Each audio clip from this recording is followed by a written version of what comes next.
Okay, welcome everybody. I'm hoping that this is working fine on Facebook Live. My name is Jim Hoko. I am the Executive Director for the Behavior Analyst Leadership Council.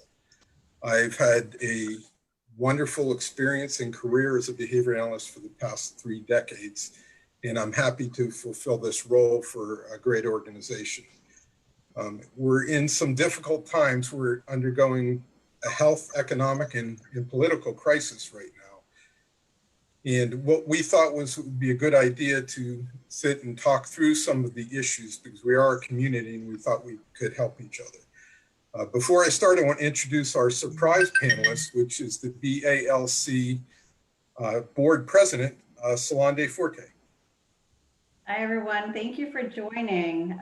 Thank you all, also the panelists, for being on this discussion. I think it's an important one, and I'm hoping that our listeners, our audience, can really benefit from some of the conversations that we have tonight. I wanted to introduce the BALC a bit. I won't take too much time because we have important things to talk about.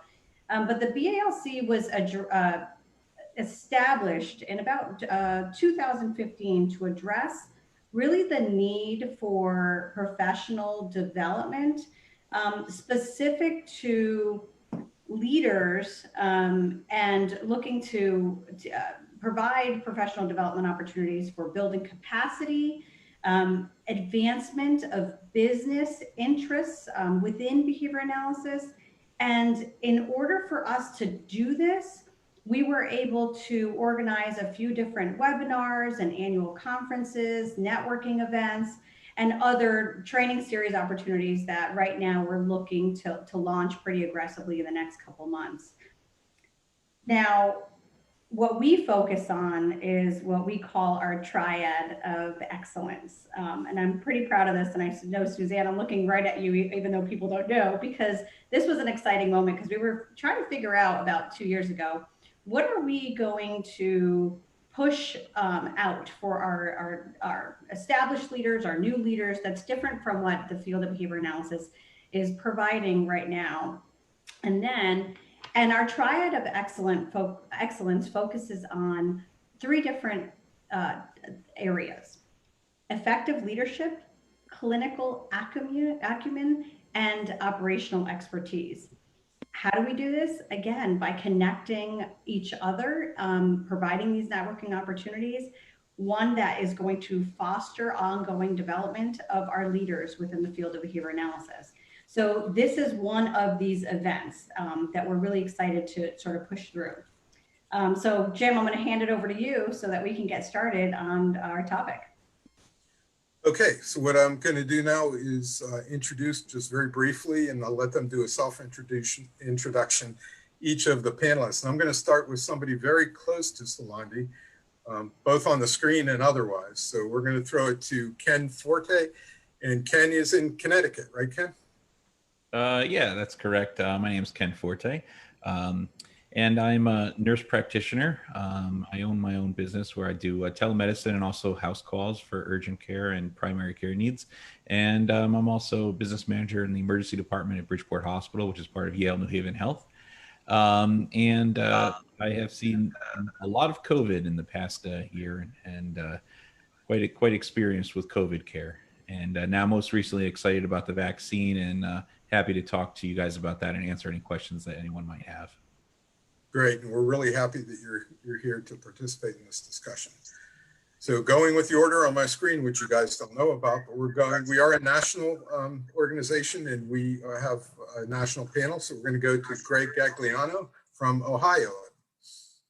Hello, everybody. I am Greg Gagliano. As Jim said, I work at the Cleveland Clinic in the capacity of an infection preventionist. We track and try to prevent hospital-acquired infections and have everything to do with isolation and any kind of communicable illness. However, part of my responsibility is an autism school that the Cleveland Clinic runs, and I have really enjoyed working with the crowd there. I'm a nurse by background. I was a NICU nurse for several years, went into research, and landed in infection prevention about 12 years ago.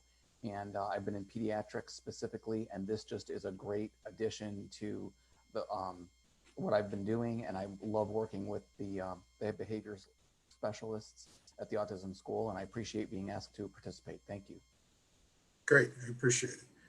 So we're going to come back to the East Coast with Deb. And Deb, I'm going to hesitate because I think I screwed your last name up before, so I'm going to let you know. Hi, thank you so much. It's really great to be here. I'm Deb Tiviage. Just think of TV, and then you can get the rest of it easily. I am a parent of a 22-year-old with autism, but I also run a school and a foundation in New York for kids with autism. We also have an adult program, and we have a farm. So that's really my main role here. I really enjoy being a board member of BALC. I find it to be a very valuable experience, and to be able to help others kind of learn from my mistakes and my positive experiences. So thank you again for. Great. But Deb, you're back. You froze a little bit there. Oh, I did freeze. Sorry about that. So we're going to jump on a plane, go all the way to the other coast to welcome Helena Warku. Hi, thank you so much for so happy to be here. My name is Helena Warku. I am a research assistant at the Behavioral Health Center of Excellence. I just got hired there actually recently, and I'm also a research assistant at K-Lab, a simulation-based training and behavioral research lab. I graduated with a public health degree from CSUN a couple months ago. So at the height of the pandemic, actually at the beginning of the pandemic, I was working with the LA Department of Public Health on COVID. So, you know, I've had a chance to kind of track that from the beginning. I've also had a chance to found an initiative at K-Lab called Dose of Public Health, where at the start of this pandemic and all the social unrest is happening, I wanted to kind of find, to deliver doses of information related to public health that really tackles all different public health topics, discussing it from behavior analysis perspective and just making the information available to the community. So thank you so much for having me, and I'm excited to answer all the questions that we will be discussing about. Thanks. I'm not sure people know that, but she's from Los Angeles right now. Yes. Right? Thank Okay. you. There you go. Okay, back to Connecticut, Rebecca. Hi, I'm Rebecca Giamatti, and I'm a behavior analyst and a business owner and the chief clinical officer and co-owner of Prism Autism Center. And I live and breathe COVID and other related issues every day just to keep our organization running and our staff and children safe. Okay, thank you very much. And last but not least, we're going to go to Massachusetts for Suzanne Letzo. Hello.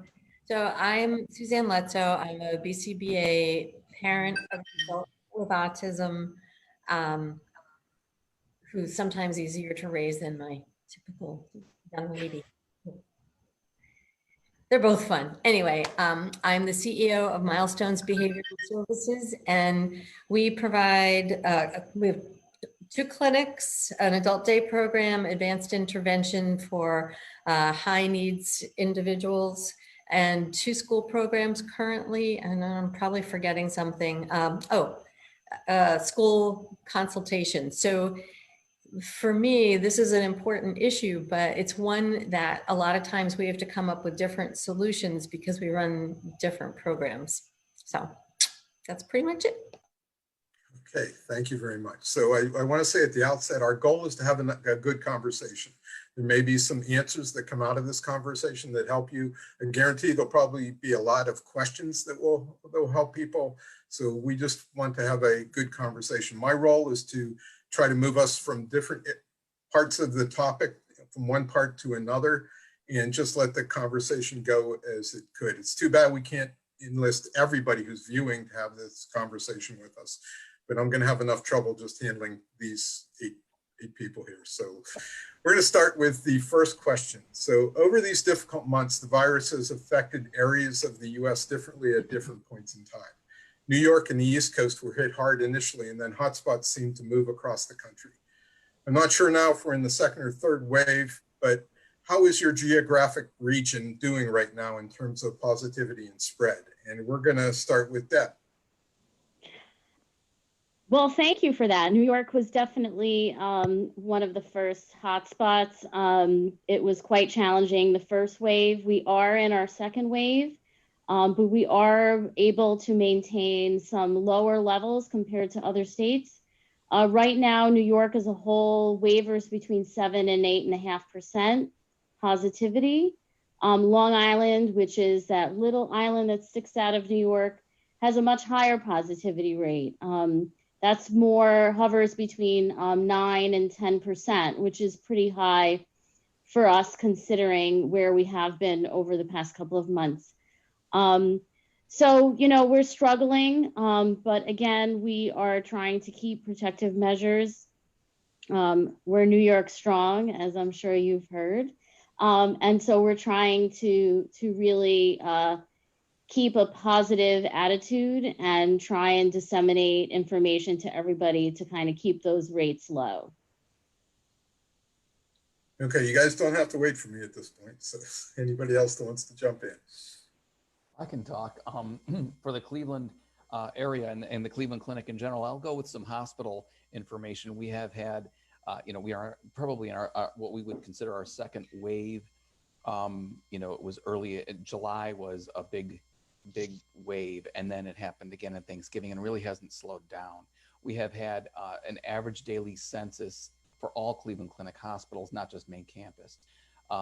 Anywhere from, since Thanksgiving, anywhere from 120 to 187, 190 people per day. Right now, it just lowered slightly over the past few days to about 170, and that's good. All of our hospitals are seeing a slight decrease, and that's really good news, of course. And we're hopeful that the vaccine will, you know, be implemented and further decrease those numbers. Our caregivers are very, you know, kind of a little bit weary at this point, and the autism school is no exception.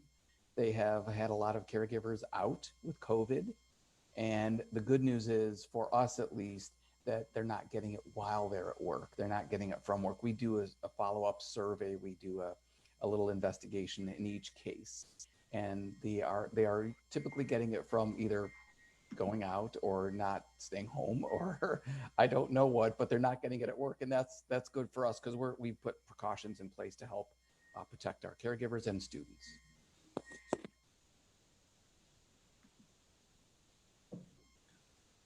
So, you know, as Greg was saying there, it is still a bad disease. A lot of people think, oh, you know, COVID it's just a cold.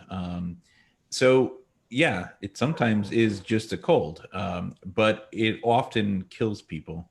And there's a direct correlation with age and mortality. And it's really the older folk that are much more at risk. But even once you hit 50, which is not old, I think that's still young, there starts being a significant mortality rate. And you know, every year over that, it even gets worse. So our hospitals, our ICUs are still filled max, and we actually have overflow ICUs housing very sick COVID patients. And as Deb was saying, our positivity rate, she said in New York was around 10. Ours is around 10 also. And what we do in Connecticut, I'm assuming other states are doing it, but they check the sewage every day. Because the virus, you know, it spills into the GI tract, and they can actually measure how much of the virus, amazingly, is in the sewage system. And the latest sewage reading says we're going to have a slight increase next week, at least in Connecticut. But we're definitely in the second wave. It's come down a little bit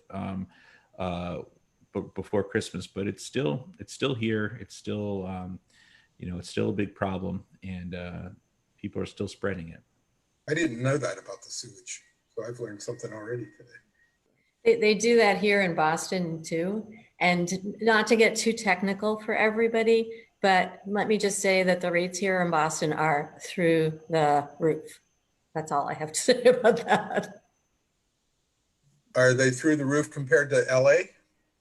So in LA, actually, I mean, the situation in California, it has grown to dire in recent days, especially with high spikes in COVID-19 cases. And especially this week, the state has hit like a new single day record for hospitalization. So unfortunately, in the Southern California, currently it has 0% capacity in its ICU beds. So, which is, you know, causing widespread concern on how officials would care for the sick people. And then in the Los Angeles County, I don't know if y'all have heard, but it is through the roof. Like it has been so overwhelmed that it's running out of oxygen, in which ambulance crews are instructed to use oxygens only for their worst case patients.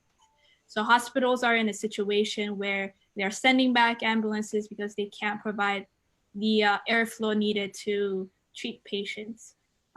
So actually now California is the hot spot that we are. All right, so let's move on a little bit. We are certainly living in interesting and unpredictable times. While we would expect differences of opinion regarding compliance with CDC guidelines and politicization of, for example, mask wearing, there was something that was something I would not have predicted. How is the compliance with the guidelines in your areas, or how is that compliance? And have you noted a difference, for example, for students and staff in special education settings? And Rebecca, I know that you are in one of those, and so we're going to go to you. Sure thing. Yes, I can certainly speak to general compliance in Connecticut. Here in Connecticut, I do believe our state has been more compliant than most in a general sense. And when we're talking about public places, obviously with the numbers rising and the percentage, between 6.5% and 9% here in Connecticut, the percent of positivity, we know that people are sick wearing masks and they are seeing people in private homes and having gatherings without masks, obviously. But in general, when we look at other states who are blatantly not trying or don't have those mandates, Connecticut is certainly in a better position. Okay. Greg, what about the Cleveland Clinic? Well, in Cleveland in general, I mean, I could just see it. Does anyone want to speak to those things? Anyone?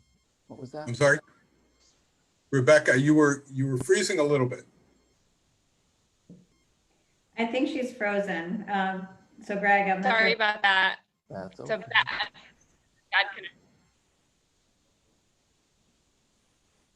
So shall I? She's frozen. I'll just talk and then we can go back maybe Okay. to Rebecca if we need to or like to. In Northeast Ohio in general, the mask wearing is very frequent. I rarely see somebody without a mask, even people walking around my neighborhood, walking their dogs, walking their children somewhere, just to get out of the house. They're wearing masks some of the time, even in the cold weather. But at the Cleveland Clinic, everybody who enters the building is required to wear a mask, period. Mhm. There's no exception. There's no exception. Visitors, we even strongly encourage our patients to wear masks while they're inpatients if they can tolerate it. And in the Autism Center, all staff, all personnel, all are required to wear a mask and eyewear at all times. Of course, COVID probably won't jump out of your eyes into the air and infect somebody, but you could be infected through the mucous membranes of your eye. And we just put all these extra precautions in place because we had a surge in cases before we implemented the eyewear. And then we started tracking people and explaining, when you're at work, we split you into 1-to-1 student ratio, student to teacher, student to analyst ratio. And that has helped. We can't have triads or dyads any longer right now, at least. And we opened up a new facility. We rented out a new space. So people are wearing the masks, they're wearing the eyewear, they're getting COVID infrequently, but when they do, it's not from work, and that's good. And the students really haven't come down with COVID so much from our school, at least, but some of the parents have. And, you know, oh, so-and-so wrote in with this parent on Wednesday. Does that mean that they need to get tested? So there's a lot of communication going on. We are really good, I believe, at following up and making people feel like we're all a team. We're all together in this, parents, students, analysts, leadership, you know, infection prevention. We all work together for this. So the mask wearing is good. The thing that probably everybody will agree to seeing is that many people wear the mask and it falls below their nose. That's really bad. So we need to remind people, doesn't matter who it is, I don't care if it's the CEO of the Cleveland Clinic. If I saw him walking around and it was slipping, I'd say, oh, like that, you know, just a motion and a wave, and just, we're all trying to help each other keep accountable. So that's what's going on here. Philandi, what about your clinic? I was just about to jump in and say that we started teaching through telehealth before we returned and reopened our doors at Milestones to have our kids just start to tolerate looking at us wearing a mask, tolerate wearing a mask, teaching about the importance of wearing a mask when possible, and, you know, when they're able to understand. And I got to tell you, still till this day, I think that I'm still surprised how many of our patients are wearing masks. And I mean, I'm talking about kids that are younger than 2 walking around wearing their little tiny masks. And I would say that's pretty impressive. Yeah. I think it has to do, at least here where we are, right? It's efforts from the parents, efforts from clinicians, and the community at large. So, you know, that's just something I remember walking in through the clinic, and I looked at one of my senior clinicians and I said, they're all wearing masks and they're all under 5. So I think we did a really nice job. It's not easy, and that's not the case for everyone. I think that we just, you know, I don't know. We got lucky. Maybe we started early, you know, on the screen, having them just look at us with masks and having the parents participate. A lot of parent training, I would say, went into it too. May I jump in? So I don't know who's in attendance to this or where they are, but particularly if you're in a state that doesn't have great guidelines for what to do if you're working in a behavior analytic environment one-on-one with kids who can't wear masks or who can't social distance. I think both the state of Massachusetts Department of Education and the Connecticut Department of Education have resources. It's called Addendum 5 in Connecticut for school districts. But even if you're working in a clinic setting, I think you can apply those guidelines in a helpful way for staff training, for what situations and who and in what environments, and what your environment should even look like to keep everybody safe. So I think those are both good. And then to Solandi's point, teaching kids to wear a mask who currently aren't, there's some resources. Milestones collaborated with the Life Skills Lady over the summer. So if you go either to the Life Skills Lady website or Facebook page, she has a bunch of videos for a lot of COVID related teaching strategies for kids with autism. Deb, how is it on the farm with compliance? So compliance is amazing on the farm. Obviously, the farm itself is probably one of the safest environments that our programs were able to operate in because of the outdoor space.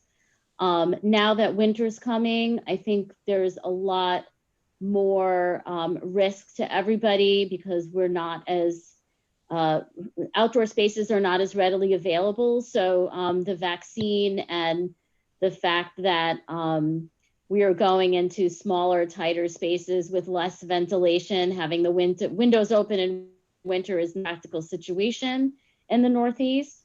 The rates are going to get higher. We've already seen some of that in New York. In particular, in our programs, we see it more in the classrooms where kids are unable to wear masks. We do see that transmission is low. So if we did have a positive case that came from outside the building through transportation, and we were able to contain it. And so that's really good to know that our measures and procedures of wearing masks, wearing face shields, really being very careful about washing your hands constantly, not mixing and intermixing staff and students throughout the building, keeping them in very tight cohorts, paying attention to those attestations that come in every day from the parents, not allowing kids to come in, even if they have a sniffly nose. All of those precursors are so helpful in making sure that the transmission rate is as low as possible. And you don't want to be a super spreader. So it's really important to keep those measures in place. But overall, I think the number one factor to compliance is when there is a positive. You see immediate, everyone in panic mode, reassessing where they're at with their own personal protocols. And so although it's very frightening, we do see people kind of stepping up when something around them has happened. We have lost a lot of family members at our school. That's been very difficult, and that's made it very real for a lot of people. So if there was any confusion about the reality of what COVID is and what it does, we have been hit hard with our grandparents, and we have been hit hard with a lot of our older parents who are over 50. Either they've gotten extremely ill or they've passed suddenly. And for people who always wonder underlying conditions, a lot of people don't know they have underlying conditions until they get sick. So that's what's really hard about this. You hear people getting really sick with COVID. There's no way to know if you have an underlying condition unless you yourself have excellent medical care and you're taking care of yourself every couple of months, getting checked up. So that's what also makes this really scary, is some of us don't even know that we have these underlying conditions. So overall, it's really scary. The vaccine is giving us some positive light coming down the pipeline, hopefully. And, I think we've seen this second wave has been much more organized, and people have been much more compliant and willing to follow the rules. Okay, we're going to segue in with that answer to the next question. And I just want to mention first to the panel, it seems like we have a pretty good Facebook audience, which is great because we were hoping that we would connect with the community. My next question is probably better directed to, let me back up from that. I actually was leading into something. So the audience on Facebook is posing some questions. I see a question or two that we're going to get to a little bit later in the discussion. So if you just hold on, and then if we don't cover everything, I'll try to go back to it. But my next question is probably better directed to Greg, Ken, and Helena. I'm wondering if there are any additions or changes to the guidelines that have occurred recently that you know about. And then for the panel in general, what are the areas of confusion that you've noted from your staff and coworkers? What are the questions you're hearing? And this one, I don't have a note on who we're sending it to, so anybody that wants to take a stab at it, go ahead. So for some of the changes to the guidelines that have occurred, as you all know, these guidelines a lot of times they change. I mean, depending on how the pandemic is progressing, if it's worse or not, it's either less restrictive or more restrictive. But from one of the recent ones that the CDC had issued was in the numbers of days close contacts who should quarantine following exposure to a COVID-19 positive individuals. Before it used to be 14 days, and then later through time it became, I think recently they recommended that people who close contacts who came in contact with those infected with COVID should quarantine from 7 to 10 days. So some of the questions that arrive that I hear or that I come across is which guidelines should we listen to, the federal, local, state, and each state and each county have their own guidelines as well. So some of this is one example that I can think of, and a lot of times it has to do with also the public health messaging, and we're at a time where I think especially I'm sure other states as well, but California, there's the pandemic. Everybody's tired of it, and there is people wanting to understand why do we need to close school playgrounds, trying to things like this, trying to make sense off of like some of the restrictions that are established by the state or the county.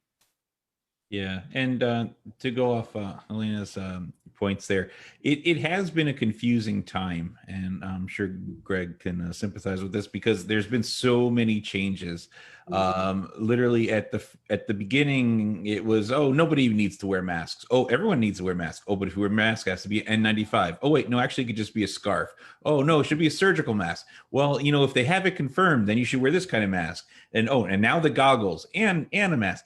And if they don't have COVID, it could be a regular mask. But if they have COVID, and if you're doing an aerosolizing procedure, then you need N95. So there's been so many switches. And it's hard to know what's science-based and what's evidence-based, and then what I call is theatrical prevention. And what I mean by that there are some things that we do that are not evidence-based that just look good. So one of those things would be temperature monitoring. Okay, so all these places, let's check your temperature. Okay, do you know what percent of people that have COVID have a fever? Is very few, actually. Actually, most people that have COVID don't have a fever. So, we're checking all these people for a symptom that's actually not that common with COVID. It would probably be more effective to say, can you taste and smell? And you probably catch more people with that than doing these temperature readings. But we have a lot of theatrical, prevention, so to say. I mean, I'm not saying it's a bad thing. I just wanted to mention, because I had an interesting thing happen the other day with the protocol for the temperature, because I walk into the building, where my office is, and we have a protocol where you have to shoot your temperature. And my temperature was 91 degrees because it was freezing outside, and you had to shoot. So, there's a little bit of a validity problem with that. So it's interesting that you said. And then the other thing is there harm associated with an intervention? Is there harm with pushing, a temperature probe? No. So, there's really no harm. So maybe if you catch somebody, then maybe that's good, So, and that's the other thing is how intrusive is it, and could it cause any harm? And if it's literally just doing an infrared scanning, well, it doesn't really matter. But is it catching anything? I don't know. So maybe what we need is a bunch of different Yankee candles, and you have to correctly identify the smell before you. I'm telling you, that would be incredibly effective. Actually, I'm currently getting my doctorate and at Sacred Heart University, and they have scent tents.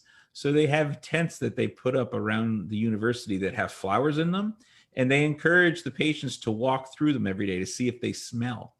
And if they lose their sense of smell, then they go get tested for COVID. It's been very effective. There was a big outbreak at that university, actually, too.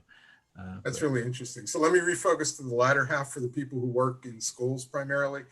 What are the questions you're hearing about confusions about PPE and all of that? And well, I can speak for my autism school that I cover. It's a lot of the questions revolve around, like Ken was alluding to, all the changes in the beginning, and now we have, for the past probably 4 or 5, actually longer than that, 5-6 months now, been set on mask and eyewear at all times when you're at work, because it's not only the students or the patients that you're maybe getting COVID from, the person who you work with may have COVID, not know it.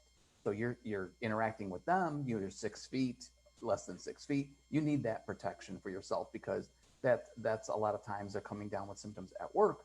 They didn't get it while at work, they were out over the weekend, but on Wednesday, Thursday, they come down with symptoms, you're working with them, and you just had lunch with them, so We put protocols in place. The screening, the temperature screening is just part of our screening process. We also have a list of symptoms that each student's parent or guardian needs to fill in every single day before they even leave the house.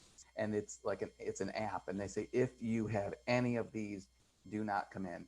But then we do also realize that some people have allergies. Some people have different kinds of normal runny nose, or normal sneeze, a normal cough. These things are part of some people's lives. And the therapists and leadership people know these students, and they call me frequently, almost daily, for a case-by-case review. Can this kid come to school today? Should they stay home? Or so-and-so, you know, like I said earlier, you know, one of the students rode with the other one's parents, and now both those parents are positive. What do we do? Is this an exposure? Is it not? You know, just there's so many questions, but we really filter it down. You decided a long time ago to use CDC guidelines, period. And we go with them. They're a time-tested, true, from our perspective, source of truth. And we have had good success with their, you know, I'm not at CDC. I don't do that research that they do, but they are trustworthy. We trust their judgment.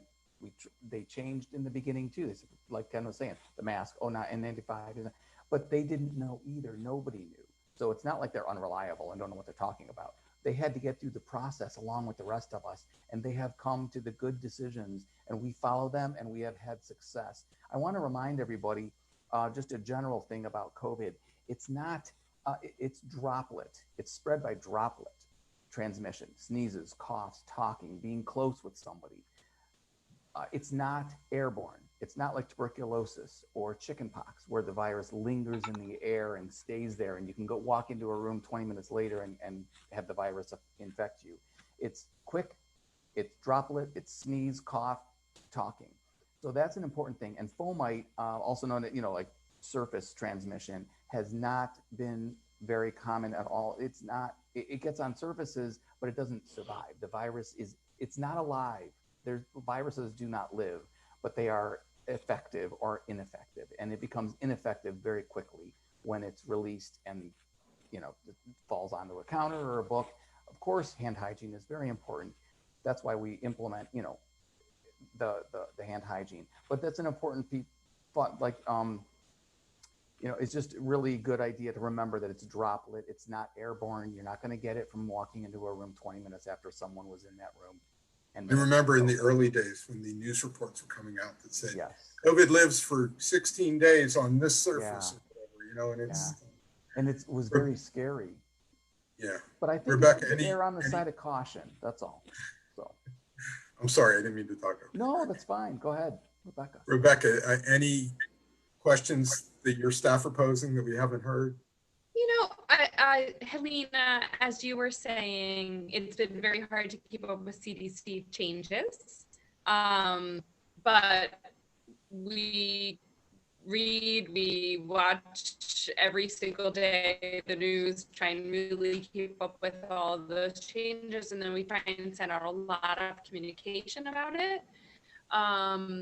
You know, additionally, state by state, the travel mandates are changing daily as well. And when someone's choosing to go ahead and travel, there needs to be a lot of guidance surrounding that as well. So we're finding a lot of email and support and meetings are taken up by re-explaining any CDC changes, and then if they are choosing to travel, unfortunately, going over and over and over the Connecticut travel restrictions and guidelines. We also get a lot of questions about what constitutes a close contact. So that's a frequent question.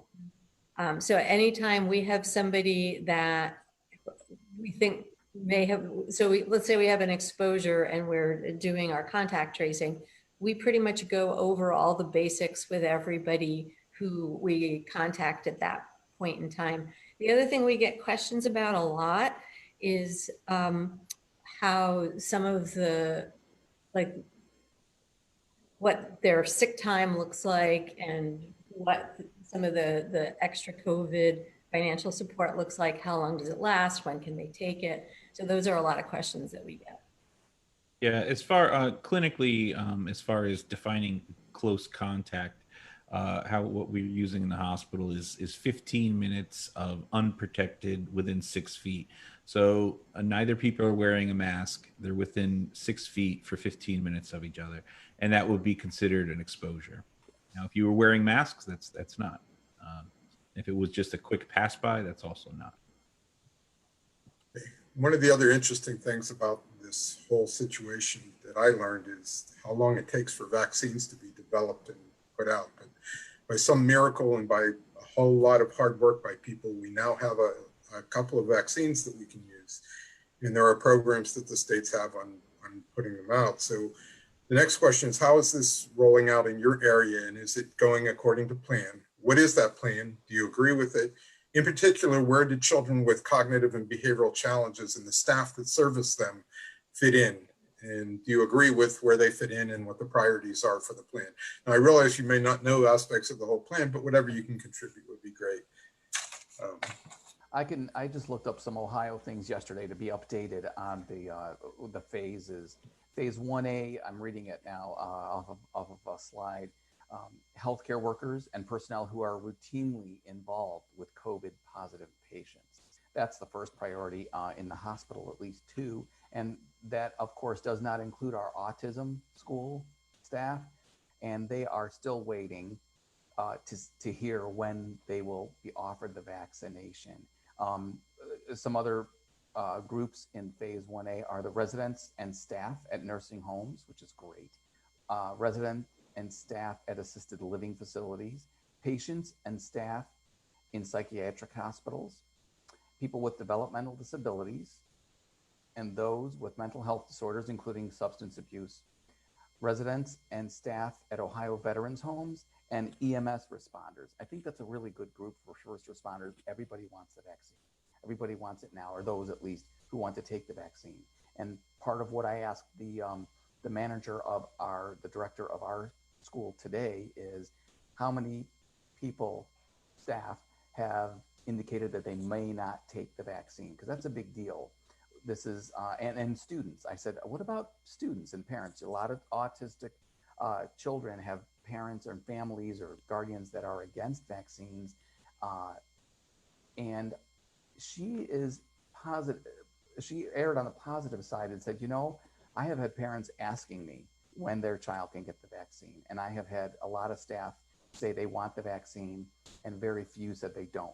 So it's out there. It's just a very difficult process for each state to manage. It seems like having 50 different states and 50 different methods is very confusing for everybody. We don't know when the doses are coming. They come in smaller doses than we thought.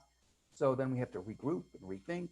And it's just a very difficult thing, but I think that overall it's going to be a good thing, and I hope people take the vaccine if it's offered. I think one of the things that's interesting is that let's take just the state of Connecticut, and Connecticut's different than New York, it's different than California, different than Ohio, but it's also different for behavior analysts depending upon what environment you work in. So Rebecca works in a clinic. You can show them your I've been vaccinated, Rebecca. Now's a good time. Good deal. She's insurance funded, so all of her staff can get vaccinated.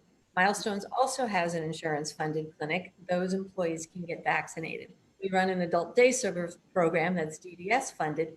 Those people can get vaccinated. But my employees who do the exact same job and have the exact same or higher risk because they're working with kids with autism in a school setting, 30 hours a week or more, right now are considered 1B. We were 1A up until the other day. Now we're 1B. So we've been working as BALC and Milestones on trying to differentiate that an approved private school program or any behavior analytic program that's working with kids with autism has a very different risk level than somebody who's working in a prep school. Yet we're classified as the same thing right now. So we've started to have some of those discussions with the leadership in our state. And as BALC, I would offer us as a resource if any of you are facing the same situation and you would like to see if you could get either your organization or your classification of behavior analysts or staff or whatever to be able to access the vaccine, please reach out to probably Jim Hoko, I would think, and we'll do what we can to help you. We have an email address also that's info@balcllc.org, but I'll try to throw out that information afterward, or my email if you can find it.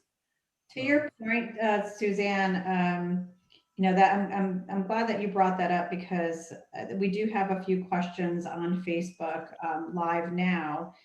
Adrian Bradley from Detroit, Michigan, who's the president of the BLAC Applied Behavior Analysis organization, is specifically asking what we all think about the different sort of rollout plans across the different states, and how BCBAs, BCABAs, and RBTs classify, you know, for qualify maybe for actually getting the vaccine. And what are your thoughts around that? So given the fact that most of the people, so if you're working with a population of people with autism and you're primarily doing telehealth, I don't think you should be high up on the list. If you are working with really impacted individuals who can't keep a mask on, who may be, you know, trying to rip your mask off, or, you know, engage in spitting or other activities that make you or some of your staff higher risk, absolutely, I think we have to be proactive, because while I don't know what's going on in every place in the country, I do see differences when I'm looking. And I think part of what makes a huge difference is when people speak up. So if you think you're further down on the list than you should be, or let's say, for example, I read a post today where somebody was able to get 50 vaccines, but they have a much larger staff than that. They should be proactive in reaching out to whoever's making those decisions, Department of Health, the governor's office, the CDC, and saying, you know, this is why, make your argument. And again, I would refer you back to the Connecticut Department of Education, Special Education, Addendum 5. Solandi, if you have the link for that, if you could post it, that would be great. I think it's a really good document. If you look at it and you say, all right, this applies to us, even though we're not working in a school setting, I think it gives you a point of reference to say, here's why you need to change us from 1B or even further down to being a 1A. Okay, great. That was a lot of good information. So we've been using PPE for a while. So we talked about what we know and what we don't know about that, but the vaccine is relatively new. So in terms of its safety, efficacy, and use, there seem to be a lot of questions being posed. So I'm going to run through some and see if we have any information or anybody wants to weigh in on it. So here's some questions. How will I know when I can schedule an appointment to get the vaccine? And what resources or websites can I use to find out when and who is now able to schedule a vaccine? So we've touched upon some of these issues.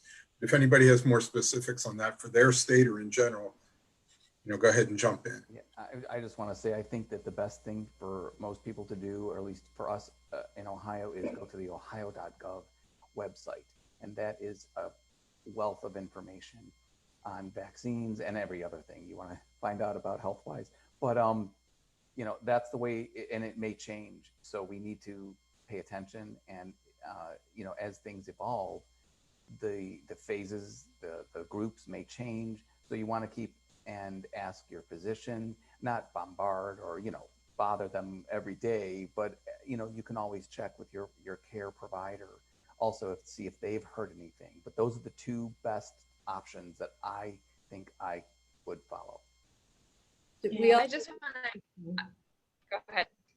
We rely heavily on the departments of health where our facilities are.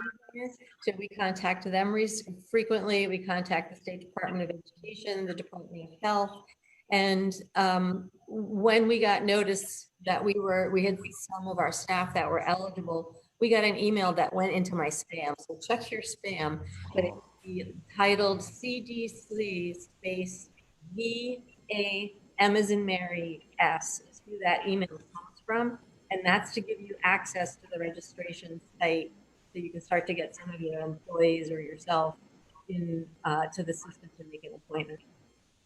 Yeah, and also for, I mean, California, a great resource is the LA County Department of Public Health. Is also California Department of Public Health that people go on, get information on. And also, you know, there's no statewide, you know, registry to sign up for COVID vaccines. So, you know, my panelists mentioned, making sure you contact either your healthcare worker. If you're a healthcare worker, making sure you contact your employer, or also otherwise coordinate with your healthcare provider. As if right now, that's like where we are at. One of the things that we also need to be cognizant of is certain states are gonna try and regulate vaccination, making a requirement. New York is in the process of making the vaccination requirement. So of course we have to worry about what that entails as far as organizations that are required by the Department of Health to make sure that all of their students and staff are properly vaccinated. Just like we've had issues with MMR vaccines and exemptions and those types of things, we have to start paying attention to how we're going to deal with those types of issues. And if we're gonna, you know, what are we doing for our families to help educate them and to help make this a positive experience and not get into a situation where, you know, in the middle of a public health crisis, we're trying to do good by giving vaccine, and then we have to deal again with trying to be as best as we can to educate so that we can have positive outcomes across, you know, each state, so that we have those numbers that will protect us and give us that herd immunity that we're aiming towards. Well, we have the experts on the panel now. You know, I'd like to hear about, you know, a little education from you all as to why we should be taking this vaccination. Before we get to that, Salande, can I just add on to Deb's point that because we're talking to a national audience, I would strongly encourage everybody, if you're thinking about either requiring for staff or clients, do talk to your legal counsel first, because it's also not going to, again, depend just on what's happening in your state, but what kinds of services you're providing, whether you can actually even do that. So I'm sorry to interrupt. I just wanted to tag that on before we moved on. Yeah, so I'll speak a little bit about the vaccine. So I was early on, because I'm in the front line, you know, 5 days a week, I'm exposed to COVID. And let me tell you, PPE works. You wear a mask, it works. So I've been around COVID since the beginning, and I haven't gotten COVID. And now I've gotten my double vaccine. I just got my second vaccine earlier this week. So the PPE definitely does work. And right now, you know, as you know, it's mostly just going to the frontline healthcare workers. And so I don't like the private offices, doctor offices, they don't have it right now. Right now, it's just the big systems, and that's where people are going to get it. It's going to be more and more available. I mean, most of my colleagues that wanted it have already gotten it. And almost all of them want it. Some are just waiting for the second series, because you have to wait. For Pfizer, it's 3 weeks, and for Moderna, it's 4 weeks. You know, we're pretty much almost done vaccinating all the front line. So, you know, that next tier is coming up very soon. Ken, I had to go in for a minor procedure to the emergency room, and I had to get a COVID test before they were able to do anything. Do I need a COVID test when I go to get a vaccine? No, absolutely not. No, you do not need a COVID test to have the vaccine. And I wanted to say a couple things about the fact that you had to have a COVID test before they would do anything. You can have whatever procedure you need, if it's medically necessary, done if you have COVID or not. I mean, if someone with COVID needs open heart surgery emergently, they're not going to say, I can't do the surgery because the patient has COVID. They just need to wear the proper PPE. And that's the key. I mean, we can't deny care based on COVID status. We just have to take the correct precautions. Yeah, I think it was more of a protocol that they had. They Good. weren't saying they're not going to do whatever. I mean, if it's optional, it can wait. But another thing about the vaccines is we get a lot of questions about safety and scared people, like, oh, it's going to affect my DNA. We don't know the long-term effects. Well, you know what? You're right. We don't know the long-term effects yet. There's not data on that. But we think back to other vaccines. I remember when I was a child and got the smallpox vaccine, there wasn't long-term data on that. It was approved. It was safe. It had been through clinical trials. And these are the things that we, like the CDC, have to rely on. We base it on science, evidence-based practice. They have put this through the entire proper process for approval from the FDA. It's not 100% perfect, but it's very good and it's very safe. And I have information from immunologists, infectious disease physicians, and geneticists where I work, and none of them are saying, oh no, don't get it. They're all saying, it's been through the channels, get the vaccine. And we're working it out. Every employee is going to be able to get the vaccine at some point free of charge. And I think a lot of times, a lot of people will be able to get this, not only employees, some residents, not employees. If you're not working, you probably may be able to get it free. I don't know state to state what regulations are, but the goal is to get people vaccinated. It's not about, fortunately, about making the money on the vaccine, hopefully. So Gregory, you had just said you have tons of, there's data, right? So we know we don't have the long-term data, but there's data, and then there's information that you've gathered or that you've gotten from all these different sources. Can you speak to that? Well, not just you, but can folks speak to that? Well, I'll just say one thing, and then everybody can take off talking about it if they want. But there's people talk around the hospital when it was first available.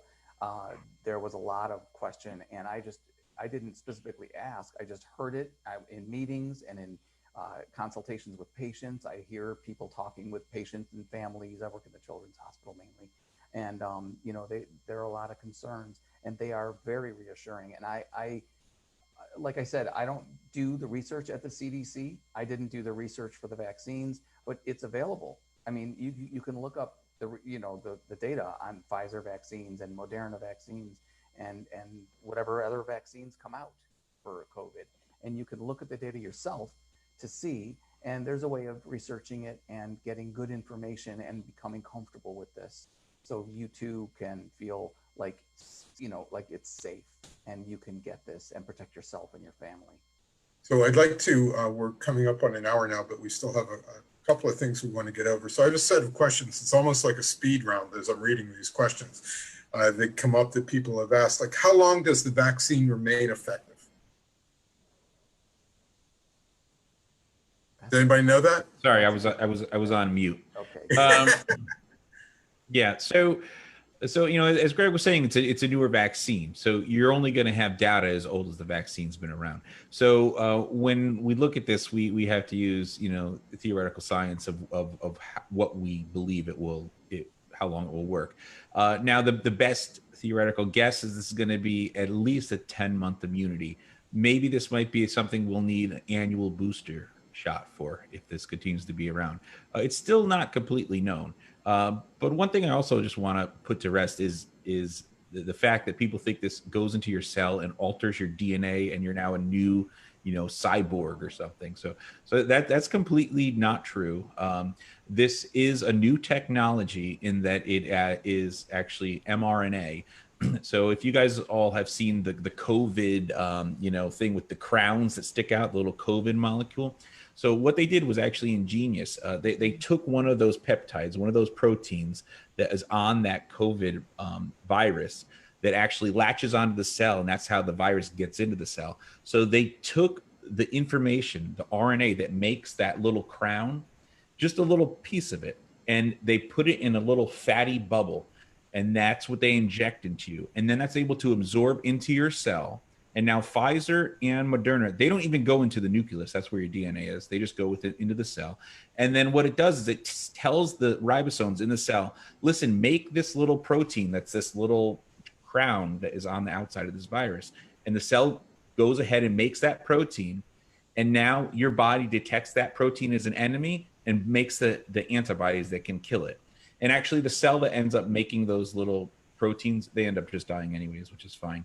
But now you have the antibodies in you that can now attack that vaccine of that virus when it comes into you. And so that's how it works. It's a new technology. It's actually been around since the 80s, but it's new to us using as vaccines, and it works well. And then as far as the side effects, your arm's going to hurt. My arm hurt. It did, but it's not that. It's better than dying.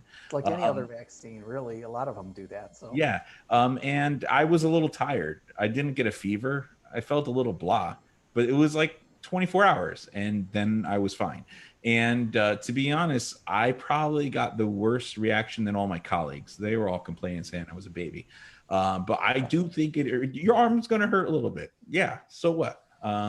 But you're not going to get you physically cannot get COVID from the vaccine. It's impossible scientifically. And, the worst side effect is you're going to have a little bit of a sore arm. So to me, it's a no-brainer. My speed round got messed up because the topic is so interesting. We have all this information. So I'm going to go to my next question. But Deb mentioned that she had to go off for a bit, and that's just fine. We all know how these remote sessions work. And you can join us back when you can, Deb, if you want. So next question is, what happens if I miss my second dose for some reason? Do I have to start over and take 2 more shots? So, was someone else speaking? Nope. Go ahead, Ken. Nope, it's all yours. So right now the two main ones there are Pfizer and Moderna. Those are the two big ones.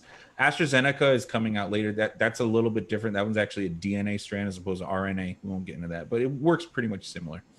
But both Moderna and Pfizer, after the second dose, are 95% effective. 90, that's huge. That's like unheard of. Does that mean I don't have to quarantine after I take that second shot? Well, you only quarantine. What if I come in contact with somebody after I've had the second shot? Oh, okay. So once again, it hasn't been around enough to know the science.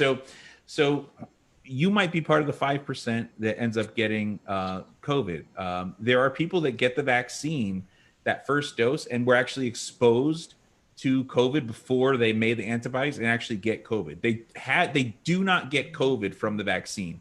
The only reason why you would get COVID is because you're exposed to COVID. So if you're exposed to COVID, you don't have symptoms, you get the vaccine, you're going to get COVID because you're not going to build the antibodies in time.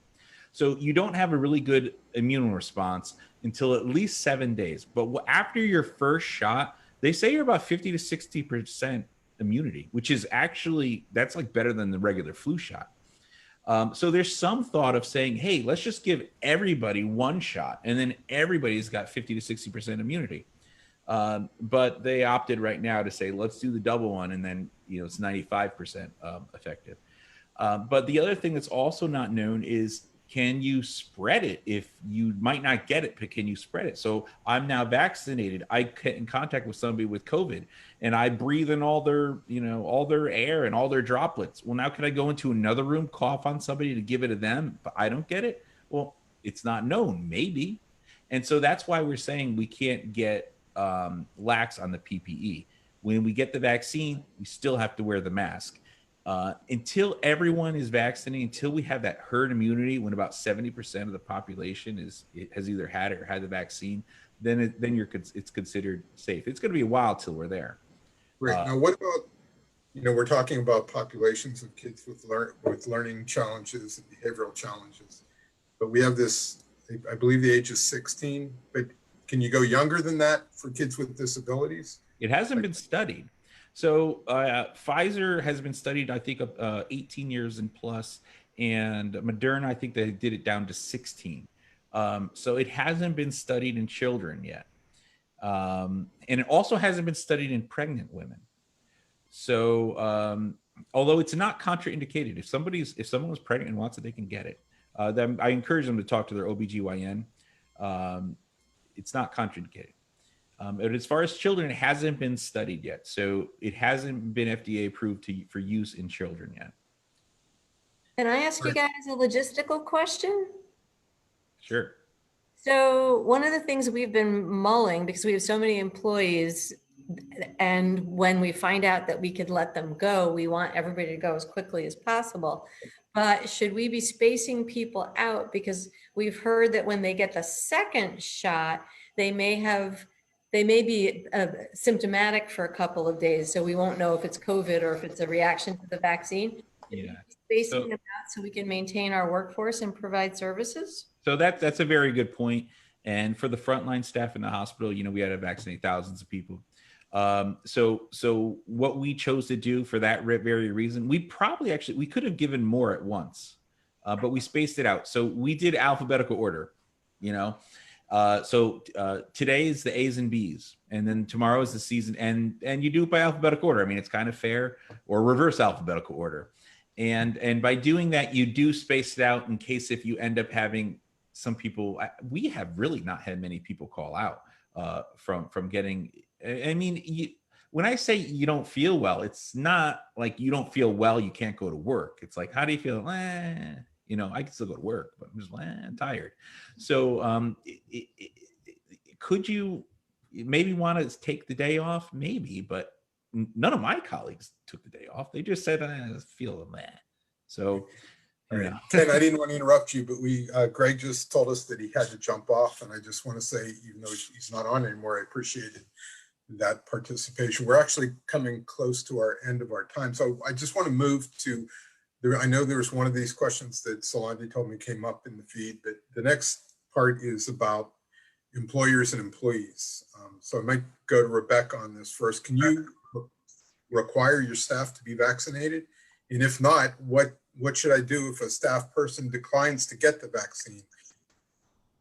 So this is similar to what Suzanne had commented about before, is before we make decisions like this, we consult our HR attorneys and our HR consultant and our employment attorney, and really getting an understanding for what's going on in your state, and then any federal rules that are going to be coming up in terms of, are there going to be care facilities or types of services where you're required to have a COVID vaccination before you can provide those services. So I think it's really about keeping up with the times and understanding the ever-changing rules. At this time, we've been guided to not mandate, but we have chosen to remove all barriers. We give them PTO specifically for their vaccine if they request it. We cover their shift at any time that they request to go and get vaccinated. And then we're trying to provide information for them so that they're not as afraid. They're not, kind of all talking in the lunchroom about how your DNA is changing and you're going to become a new person and things like that. So I think those are the only tools we have right now. Anybody else have any other thoughts about that? I think the other thing that we did that I think was helpful, and I would like to thank Ken for, is that when we first found out that we were going to be able to get Solange's group to get vaccinated, we started to hear that some people had some concerns. So we quickly jumped on a Zoom, Ken and I, and did some informational, probably 10, 15 minutes, Ken, maybe somewhere around there. And then we just sent it out to all the staff and said, here's some frequently asked questions. Maybe this would help. Okay, great. I think we've come to the end. Does anybody want to offer any other advice or anything before we conclude this? I think my last piece of advice is that the way we run our business day to day at this point is that we assume everybody coming into our building is infected, and that's how we have to treat it to keep them and us safe. Okay, well, then I want to tell everybody who has joined us, thank you very much for participating. And from all of us here, we wish you well, stay safe, and do the best you can. This is a tough world out there right now. So for the panel, hang on for a minute, and we are going to shut off the live feed, I hope. And everybody take care. Thank you. If you have anything else that you want to ask us, or information, or any other comments, you can send an email to info@balcllc.org.